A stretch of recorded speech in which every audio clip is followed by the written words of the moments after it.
부자 관원이 근심하면서 돌아간 후에 예수님은 제자들에게 재물이 있는 자는 하나님의 나라에 들어가기가 매우 어렵다라고 말씀하셨습니다. 그래서 23절에 어렵다라는 의미는 전혀 불가능하다는 뜻은 아니고요. 매우 어렵다라는 뜻입니다. 자, 이게 그러면 무슨 의미인가? 부자들은 가난한 자들보다 상당히 노력을 더 해야 주님의 제자가 될 수 있다라고 하는 그런 말씀입니다.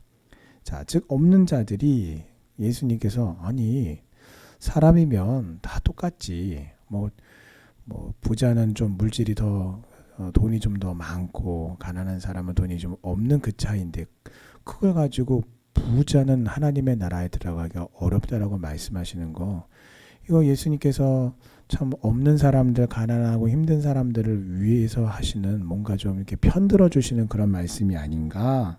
아니에요. 그렇다면 예수님은 왜 이런 말씀을 하신 걸까요? 이 부한자들은 가난한 자들보다 더 많이 회개해야 한다라는 그런 의미입니다. 자, 물론 부자들 중에도 정직하게 부를 축적한 사람도 있지만 대개의 경우, 또 상당히 많은 경우는 부당하고 부정직하게 부자가 된 사람들이 많다라는 것이죠. 그래서 이 부자가 된 부를 뭔가 추구하는 사람들이 이렇게 해야 돈을 벌지라고 하는 그 방식들을 들여다보면 하나님 보시기에 옳지 않은 방법들이 참 너무나 많아요. 그래서 이중장부를 써서 어떻게 합니까? 탈세를 합니다. 자, 뭐 그뿐만이 아니죠. 현금으로 계산을 하면 수수료를 내지 않지만 카드로 계산을 하면 그 카드 수수료 나가는 것을 또 소비자에게 부담시키는 그런 부분들도 있어요. 여러 가지 옳지 않은 방법으로 부를 축적하기만 하면 된다, 성공하면 된다, 부자가 되기만 하면 된다라는 식의 사람들도 많은데, 문제는 그들이 전혀 그 방식을 추구하는 것을 두고서 아니 이렇게 좋은 방법을 두고 안 하는 사람이 멍청이지 하면서 그 하는 것에 대해서, 옳지 않은 방법에 대해서 회개하지 않는다라는 것입니다. 두 번째로는 이 부한 사람들의 성향이 그 마음이 어떠한가라고 할 때에 다른 사람들보다 상대적으로 돈을 더 많이 사랑한다.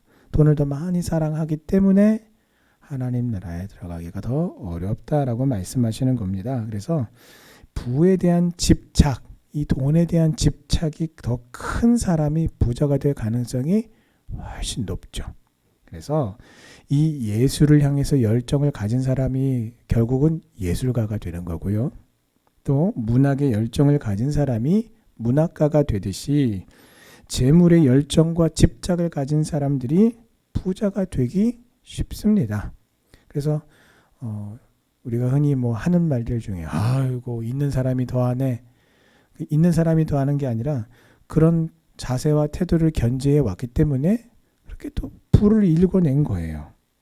그러다 보니까 부자들은 모든 것들을 물질적인 기준을 가지고 그 물질적인 기준과 가치로 판단하는 습성이 아주 몸에 쉽게 배입니다. 그러다 보니까 결국은 물질 만능주의에 빠지고 말고 물질이 그들의 신이 되고 그들의 우상이 되기 때문이에요.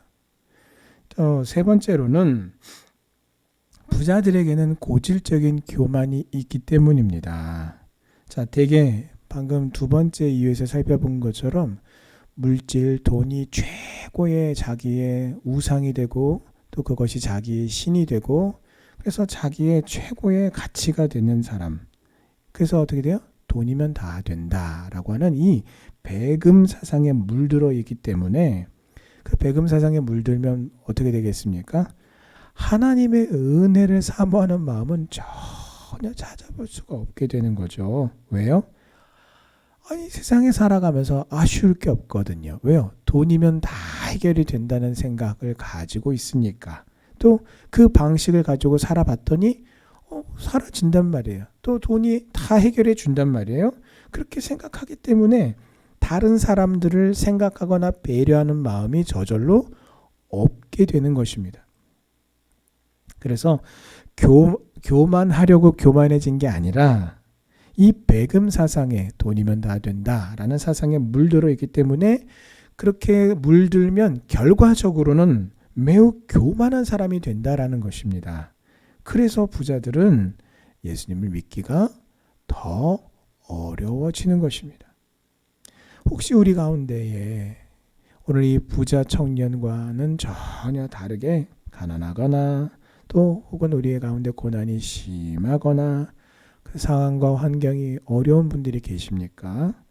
그 모든 열악함 혹은 또 그 모든 연약함 때문에 우리가 주님을 쉽게 영접하고 주님을 더욱더 의지하고 사모하게 되는, 그래서 배고픈 그 어린아이가 그 엄마의 품 안에 파고드는 것 같이 그렇게 주님 앞에 나올 수 있음을 인하여 우리가 오히려 더 감사하시기 바랍니다. 또 혹은 우리 가운데 부자가 있습니까? 그 부로 인하여 우리가 결코 교만해지지 말고 주님을 향한 그 온전히 신뢰하는 신앙, 그 주님의 말씀을 의지하는 그 믿음을 잃지 않도록 날마다 자기 자신을 돌아보며 주님을 위해 내 모든 물질까지도 다 내려놓을 수 있는 그 믿음의 자세를 잃지 마시기를 주님의 이름으로 부탁을 드립니다. 자, 이 어려움에 대해서 제자들에게 체감시키기 위해서 예수님은 그 낙타가 바늘기로 들어가는 것에 대한 비유로 제자들을 가르치셨습니다. 부자가 하나님의 나라에 들어가는 것보다 낙타가 바늘기로 나아가는 것이 훨씬 더 쉽다.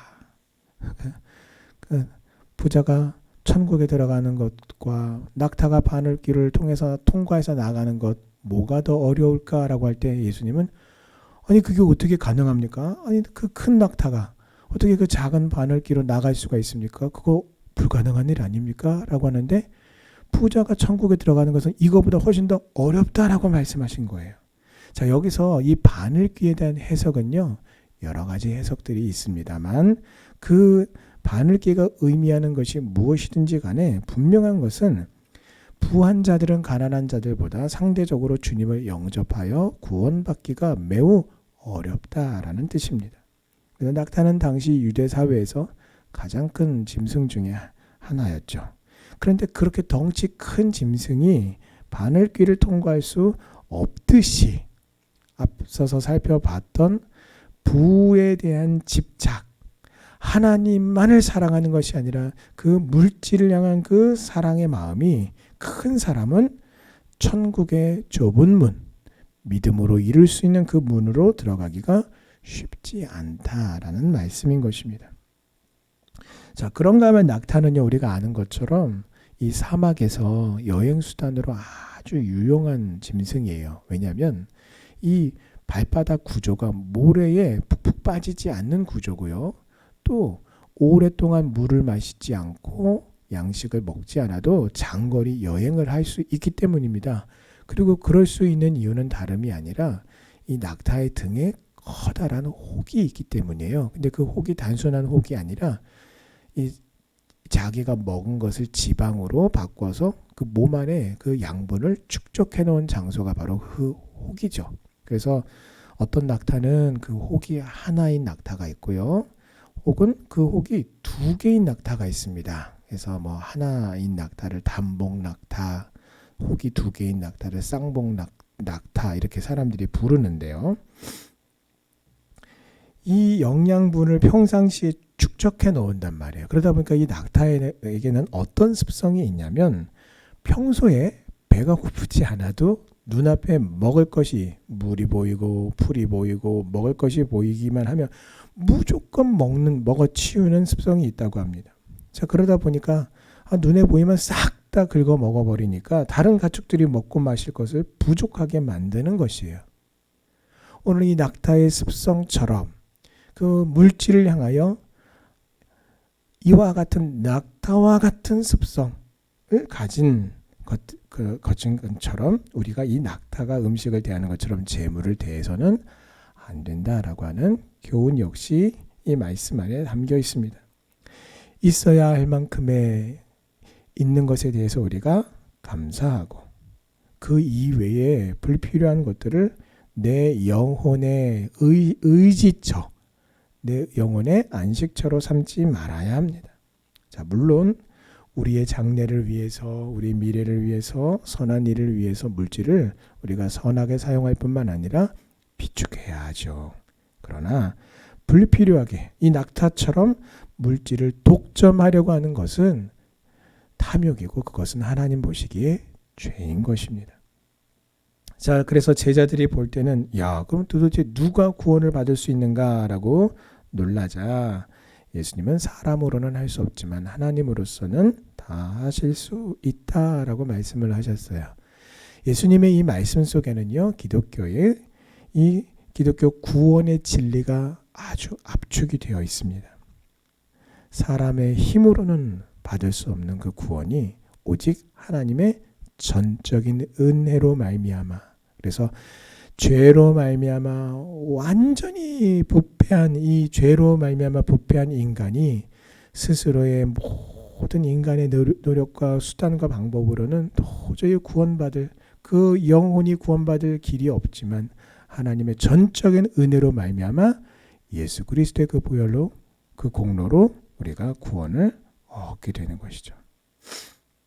그래서 사실 구원으로 따지자면 부자만 어려운 게 아니죠. 부한자나 가난한 자 모두가 다 하나님 보시기에는 다 죄인입니다. 결국 인간의 힘과 노력으로 불가능한 바로 그 일, 구원의 일을 하나님이 하신다라고 하는 것이 기독교의 구원론의 핵심입니다. 전적인 은혜로 죄로 인해 완전히 부패한 나를 구원해 주신 하나님께 오늘도 우리가 감사합시다. 자, 그래서 베드로는 주님을 위해 내가 모든 것을 우리 제자들이 다 모든 것을 버리고 헌신했습니다라고 그렇게 말합니다. 그래서 예수님은 주님을 위해서 헌신하는 자가 금세에는 100배나 받고 내세에는 영생을 얻을 것이다라고 말씀하셨어요. 자, 이 말씀은 그래 너희들도 다 부자가 될 거야 라고 하는 말씀으로만 해석해서는 곤란합니다. 구속의 사역을 위해서 가족을 버리신 예수님께서 새로운 가족을 100배 이상 거두신 일을 또 이 말씀을 통해서 말씀하시는 것이고요.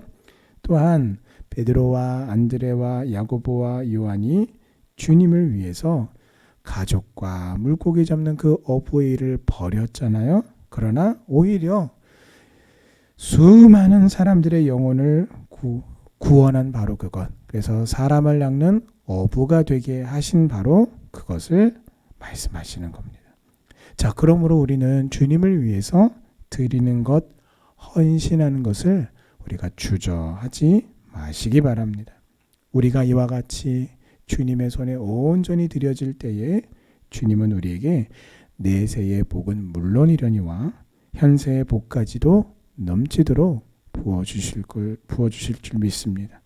이 믿음의 원리에 있어서 먼저 된 자는 나중되지 말고 또 오히려 나중된 자로서 먼저 되는 우리 성도님들 다 되시기를 주님의 이름으로 축원합니다. 아멘. 기도하시겠습니다.